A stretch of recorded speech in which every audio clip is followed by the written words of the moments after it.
विदेश में स्थायी निवास, नौकरी और व्यवसाय को लेकर कई लोग सोचते हैं और जानना चाहते हैं कि क्या उनकी कुंडली में ऐसा योग है या नहीं। जब कोई व्यक्ति किसी खास देश या शहर में रोजगार की तलाश करता है तो उसकी इच्छा होती है कि वह वहीं रह सके। लेकिन कई बार ऐसा होता है कि व्यक्ति को विदेश जाकर स्थायी निवास बनाने की ज़रूरत पड़ती है।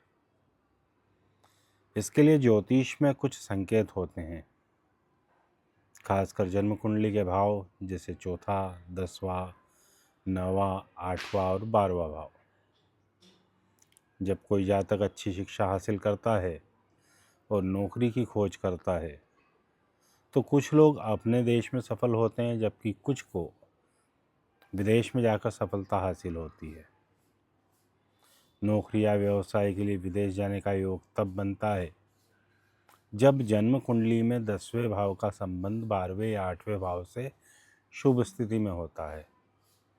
12वां और 8वां भाव विदेश से संबंधित होते हैं। इसके अलावा चौथे भाव का संबंधित होना भी महत्वपूर्ण है, क्योंकि यह व्यक्ति के घर और स्थायी निवास का भाव है। अगर चौथे भाव में पाप ग्रहों का प्रभाव या यह 6, 8 या 12 भाव में स्थित हैं तो ऐसे में जातक विदेश में स्थायी निवास की ओर अग्रसर होता है। बहुत से जातक यह जानने की कोशिश करते हैं कि क्या उनके पास विदेश में जाने और वहां स्थायी तौर पर रहने का योग है। इसमें भाग्य का भी बड़ा हाथ होता है। जन्म कुंडली में 9वें भाव का स्वामी या 9वां भाव जब 8वें या 12वें भाव से जुड़ता है तब विदेश में भाग्य खुलता है। यदि चौथा भाव निर्विकलित है और 6, 8, 12 में नहीं है तो ऐसे में व्यक्ति विदेश में स्थायी रूप से निवास नहीं कर पाता और कुछ सालों के बाद वापस आ जाता है। कुछ ग्रह जैसे शनि और राहु विदेश के प्रकरण में महत्वपूर्ण भूमिका निभाते हैं। अगर चौथा भाव या भावेश पीड़ित होता है और 6, 8, 12 भावों में होता है तब स्थायी निवास की संभावनाएं बनती है। इसी प्रकार कुंडली में राजयोग का होना भी आवश्यक है। साथ ही भाग्य और कार्यक्षेत्र से संबंधित भावों की स्थिति भी मजबूत होनी चाहिए।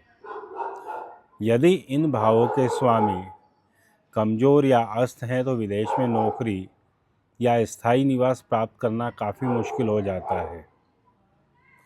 किसी व्यक्ति के लिए यह जानना जरूरी होता है कि विदेश में स्थायी निवास कब संभव होगा। यह ग्रहों की दशा पर निर्भर करेगा।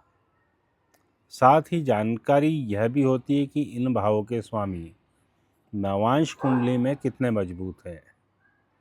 इस प्रकार यदि किसी जातक की कुंडली में ग्रहों की स्थिति और भावों का सहयोग हो तो विदेश में नौकरी, व्यवसाय, कार्यक्षेत्र और स्थायी निवास की संभावनाएं बनती हैं। यद्यपि यह सभी बातें ज्योतिष से संबंधित है, इसलिए अगर आप भी विदेश में स्थायी निवास के अवसरों के बारे में सोच रहे हैं तो अपनी कुंडली की स्थिति का अवलोकन करना महत्वपूर्ण होगा। यदि कुंडली में उपयुक्त ग्रहों की स्थिति है तो विदेश में जाकर स्थायी निवास करने का सपना साकार हो सकता है। आपसे निवेदन है कि आप इस जानकारी पर अपनी राय जरूर व्यक्त करें। यदि आपके मन में कोई अन्य विषय है जिस पर आप जानना चाहते हैं तो उसे हमें ज़रूर बताएं। अगली बार हम उसी विषय पर आपसे चर्चा करेंगे। शुभम भवतु।